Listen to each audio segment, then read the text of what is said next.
Vitor Pereira ou William, quem sai primeiro do Corinthians? No vídeo de hoje do canal do Nicola explico a situação de cada um deles. Bora falar também sobre o São Paulo, que perdeu em casa para o Flamengo e viu dois volantes brigarem dentro e fora do campo. Vou te contar também sobre o Palmeiras. Será que o Flamengo já é uma ameaça à liderança alviverde? Por falar em Flamengo, preciso te contar para quem foi o recado do Lázaro, que marcou gol e mandou um gesto de silêncio. Tem das últimas do mercado de transferências, a situação de Pedro Rocha. Onde é que vai jogar o Pedro Rocha?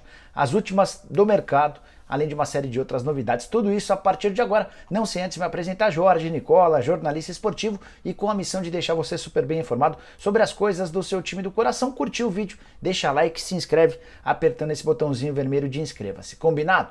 Bora contar que todo esse conteúdo é um oferecimento de Smash, casa de apostas esportivas que tem Ronaldinho Gaúcho como seu embaixador. E a Smash sempre prepara muitos cupons e promoções para vocês. Estou mostrando na tela algumas das possibilidades para você ampliar sua chance de ganhar apostas. Por falar em apostas, nesse domingo tem 4 jogos da Série A com direito a Palmeiras, Fluminense, Internacional e Atlético Mineiro em campo.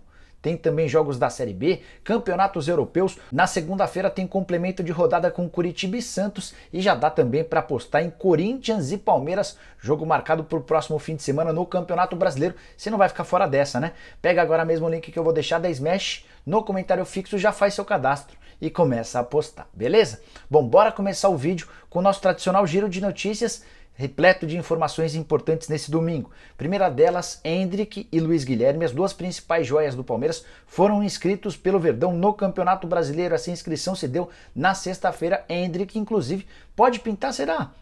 Nesse domingo no jogo contra o Goiás? O Endrick, caso estreie, vai bater alguns recordes. Isso porque nunca na história alviverde um atleta com 16 anos e poucos dias jogou de forma profissional pelo time alviverde. Quero contar que Oscar, meio atacante que tem tudo acertado com o Flamengo, quase embarcou com o time na noite desse sábado. O Flamengo jogou contra o São Paulo, venceu e embarcou em voo fretado de volta ao Rio. Ao longo do sábado, a programação previa a viagem do Oscar junto dos atletas. Ele já se mudaria para o Rio para iniciar a semana de treinos, mas o Flamengo optou na última hora por desistir desse movimento com medo de ferir ou de chatear os dirigentes do Xangai Port enquanto não chegar a documentação do time chinês. O Flamengo adota cautela. Seguindo com o giro de notícias, queria contar que a torcida do Botafogo vaiou não só o time, mas como o técnico Luiz Castro depois do empate em 1-1 contra o Ceará no Newton Santos nesse sábado. Botafogo saiu na frente, acabou levando o gol do empate e o torcedor não gostou. Já Luiz Castro, na entrevista coletiva, pediu mais reforços. Para fechar o giro de notícias, contar que Maicon, volante do Corinthians, vai ficar de fora por pelo menos um mês. Ele sofreu uma fratura no segundo dedo do pé esquerdo e a previsão é de 30 dias de ausência dos campos. Com isso, a boa notícia é que o Corinthians pode acabar se livrando do risco de vê-lo negociado. O Maicon pertence ao Shakhtar. Eu havia contado para vocês dias atrás que clubes da Europa, entre eles o Benfica, tinham intenção de contratá-lo, talvez com a lesão. Esse movimento fique para a janela de dezembro. E para arrematar de vez, contar que o América Mineiro emplacou sua terceira vitória consecutiva no Campeonato Brasileiro. A última vítima nesse sábado, o Juventude em Caxias do Sul, vitória do Coelho por 1-0. Com esses 9 pontos seguidos no Campeonato Brasileiro, o time pulou para o 9º lugar, à frente, por exemplo, do São Paulo. Uma das perguntas que eu mais recebo de vocês durante os programas do Nicola de segunda a sexta-feira é sobre o futuro de Pedro Rocha. Conversei antes de gravar esse vídeo com Hamilton Bernard, que é o empresário do atleta, para contar detalhes sobre o futuro dele. Que o Pedro não tem mais contrato de empréstimo com o Atlético Paranaense, isso não é novidade. O jogador tem vínculo com o Spartak Moscou até junho do ano que vem e já embarcou para Moscou para se reunir com o clube russo. Ele vai passar por exames médicos e assinar toda a documentação para rescisão do contrato de forma antecipada e amigável. O Spartak Moscou vai economizar alguns milhões de reais e o Pedro Rocha vai ter direito a uma antecipação daquilo que receberia ao longo dos 12 meses finais do contrato. O vínculo dele previa pagamentos de R$1 milhão por mês. Livre no mercado, Pedro voltará ao Brasil para definir seu futuro. Segundo Hamilton Bernard, Corinthians e São Paulo estão descartados apesar das várias especulações. Quando eu perguntei para o empresário sobre o Fortaleza, ele deu uma resposta bem evasiva, com o emoji do Faustão fazendo uma careta de... Enfim, tô atrás dessa história, assim que tiver qualquer novidade, conto para vocês, mas os próximos passos estão bem claros. Primeiro, conseguir a rescisão de contrato no Spartak para depois anunciar o próximo clube do atacante. Bora falar agora sobre o Cruzeiro, que confirmou a sua ótima fase, vitória por 2-0 nesse sábado contra a Tombense no Mineirão. Os gols do Cruzeiro, Bruno Rodrigues e Daniel Júnior. Com a vitória, o Cruzeiro foi para 49 pontos, são 9 de vantagem para Bahia e Grêmio. 16 pontos de vantagem para o quinto colocado. O Bahia e o Grêmio dividem a segunda colocação. O Londrina, que é o quinto colocado, o primeiro time fora do G4, aparece 16 pontos atrás do Cruzeiro. Ou seja, a Raposa tem mais de 5 rodadas de conforto em relação aos seus principais perseguidores. 42.274 torcedores estiveram no Mineirão fazendo mais uma festa e com esse resultado o Cruzeiro manteve 99% de chances de acesso de acordo com os matemáticos. Você pode estar curioso sobre as chances dos outros times, o Bahia aparece com 79% de chances, o Grêmio com 89%, apesar de terem a mesma pontuação, o Grêmio é visto, especialmente pelo Tristão Garcia matemático, como um time com mais chances, isso por causa da tabela. O Vasco, que é o quarto colocado, tem 69% de chances, o Londrina em quinto, 20%, e o Tombense em sexto, com 16% de chances. Bora mudar de assunto e falar sobre o Corinthians, que empatou com o Avaí na noite desse sábado, na ressacada. O Corinthians saiu atrás em cobrança de pênalti do Bissoli e a 13 minutos do fim o Balbuena empatou o jogo. Mais um resultado ruim de um Corinthians que só venceu um dos últimos 4 jogos e que vai correr o risco de ver o Palmeiras abrir mais vantagem nesse domingo. Se o Palmeiras vencer o Goiás, a diferença entre Corinthians e Palmeiras vai para 6 pontos. Nesse momento é de 3 pontos a favor do Verdão. A situação no Corinthians é bem delicada, especialmente para duas figuras, para o William e para o técnico Vitor Pereira. Quero começar falando sobre o William, que não esteve em campo. Depois da partida, o Vitor Pereira foi perguntado sobre a ausência do William e quiseram saber também se o William está triste, como foi noticiado pelo Vampeta ao longo da semana.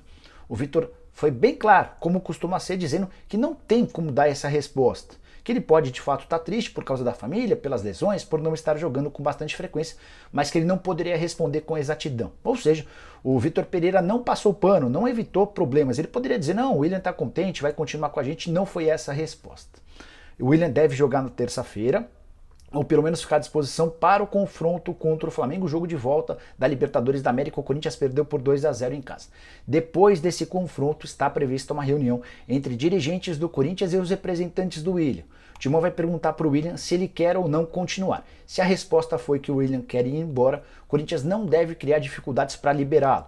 Timão assegura que não recebeu propostas, mas esse não é o maior dos problemas. O Kia Joropchian, que é o seu representante, tem portas abertas nos principais clubes ingleses. E para ele arranjar, por exemplo, uma proposta do Fulham é algo extremamente simples. Sobre o Vitor Pereira, por que eu disse no começo do vídeo que ele também pode deixar o Timão? Foram várias as notícias nos últimos dias, vazadas internamente por atletas ou representantes de atletas, demonstrando insatisfação dos jogadores para com o dia a dia do treino e trabalho do Vitor Pereira. Já reclamaram, por exemplo, da forma como ele treina com poucos coletivos, já reclamaram do fato dele não dar a escalação com alguma antecedência, já reclamaram das declarações que ele costuma dar depois dos jogos, enfim, está se criando um clima por parte dos jogadores contra o técnico português. Gustavo Mosquito, na saída do intervalo, quando o Corinthians perdia por 1-0, também voltou a reclamar sobre o esquema tático, dizendo que com 2 atacantes o time ficou meio perdido sem saber o que fazer. Na etapa final, o Vitor Pereira mudou, a entrada do Renato Augusto foi uma das melhorias do time e o Corinthians até teve oportunidades para sair com a vitória. Gostaria muito de saber a sua opinião. Como é que você vê a possibilidade de William e Vitor Pereira deixarem o Timão? Use o espaço para comentários para palpitar, beleza? Bora falar agora sobre a derrota no São Paulo, com direito à briga dentro e fora do campo. São Paulo recebeu o Flamengo, São Paulo com alguns reservas e o Flamengo com um time totalmente reserva. O Flamengo logo de cara abriu o placar com o Lázaro, o São Paulo pressionou especialmente no segundo tempo, criou oportunidades para empatar, mas em um dos últimos lances do jogo acabou levando 2-0 contra-ataque puxado e concluído pelo Gabigol. E foi justamente esse lance que causou a briga entre o volante Galopo, meio-campista Galopo, e o volante Pablo Maia. Só para você entender, o Pablo Maia tinha a bola na ponta direita e ele podia cruzar. Ele acabou tocando forte para o Rodriguinho, que tomou a decisão errada, perdeu a bola para o Arrascaeta e iniciou-se um contra-ataque. O Everton Ribeiro tocou para o Gabigol e saiu o gol do Flamengo. Assim que saiu o gol, o Galopo, recém-chegado, foi reclamar com o Pablo Maia, pedindo que ele tivesse mais atenção, que era para ter cruzado a bola. Dessa maneira, o São Paulo poderia até ter buscado o gol de empate em vez de tomar o 2-0. Pablo Maia não gostou, reagiu e quase foi às vias de fato com o Galopo dentro de campo. A discussão seguiu até os vestiários e o Rogério Ceni contou na entrevista coletiva pós-jogo que precisou interceder dentro do vestiário para que a coisa desse uma acalmada. Perguntaram para ele se isso era normal e o Rogério tentou colocar panos quentes, dizendo que prefere que se discuta dentro e fora do campo do que ele tenha jogadores extremamente apáticos que aceitem a derrota. Eu nem acho que esse é o maior dos problemas, mas o torcedor do São Paulo nas redes sociais elegeu o Pablo Maia como culpado e decidiu que quem tem razão nessa história é o Galopo. Outra curiosidade, vários jogadores da base do São Paulo têm sido criticados por torcedores. Há a impressão de que eles saem do CT de Cotia, onde são muito bem tratados e extremamente mimados, e chegam ao CT do time principal se achando a última bolacha do pacote. São Paulo que não vive uma fase boa, São Paulo que vem num momento de instabilidade no Campeonato Brasileiro. Dos últimos 6 jogos no Brasileiro são 4 empates e 2 derrotas. O time estacionou na metade da tabela com 27 pontos ganhos e agora vai olhar mais contra o rebaixamento do que por qualquer outra coisa. O que pode salvar a temporada do São Paulo são os mata-matas, a começar nessa quarta-feira, partida de volta contra o Ceará no Castelão, Copa do Brasil, ou melhor, Sul-Americana na semana seguinte contra a América na Copa do Brasil. O tricolor venceu ambos por 1-0 como mandante, agora joga como visitante. O que o São Paulo vai fazer nesse resto de temporada? Quero saber a sua previsão, beleza? Bom, bora falar agora sobre Lázaro, jogador do Flamengo que comemorou seu gol contra o São Paulo fazendo um gesto, esse seguinte gesto, de silêncio. Na hora, um monte de gente entendeu esse recado para o Rogério Ceni, que foi seu treinador nos tempos de Flamengo, e na época o Rogério fez tudo para que não escalasse o Lázaro. Disse que ele não estava preparado, que ele não tinha estrutura física, que não precisaria ser tão utilizado. Veio o Paulo Souza e acabou dando mais espaço para o Lázaro, o Dorival manteve esse espaço e o Lázaro se tornou um reserva extremamente importante. Depois da partida foram perguntar para o Lázaro se o recado era de fato para o Rogério. E o menino negou, ele não negou com toda a veemência, com toda a força do mundo, mas disse que já havia comemorado dessa maneira em outras oportunidades e que era algo que estava dentro dele. Enfim, deu uma bela de uma enrolada, aquele somebody love. De fato, com o Rogério Ceni, o Lázaro não teve tantas oportunidades como tem demonstrado. Muito bom jogador, mais um atleta da base que vai render muitos milhões de euros no futuro não muito distante. Antes de mudar de assunto, só mais um detalhezinho sobre Rogério Ceni e atletas do Flamengo. Enquanto treinador do rubro-negro, dizia-se que a relação dele com os jogadores era ruim, mas ao jogar pelos cumprimentos antes da partida, tem muita gente que parece gostar dele dentro do Flamengo. Gabigol, Léo Pereira, Felipe Luiz. O abraço do Gabigol foi o mais demorado e o mais quente, o mais caloroso. Entre os atletas que deram esses abraços calorosos não estava o Lázaro, que de fato parece ter ficado um pouquinho incomodado com seu ex-treinador. Bora falar agora sobre a disputa entre Flamengo e Palmeiras pelo Campeonato Brasileiro. Flamengo com a vitória, a 7ª nos últimos 8 jogos, encostou na parte de cima da tabela. O Flamengo vai dormir de sábado para domingo na 3ª colocação do Campeonato Brasileiro. São 3 pontos atrás do Corinthians, que é o vice-líder, e 6 pontos atrás do Palmeiras. É verdade que o Palmeiras tem um jogo a menos. Se vencer o Goiás, volta a ter 9 pontos de vantagem em relação ao Flamengo. Vantagem confortável, certo? Mais ou menos. O momento do Flamengo é muito bom.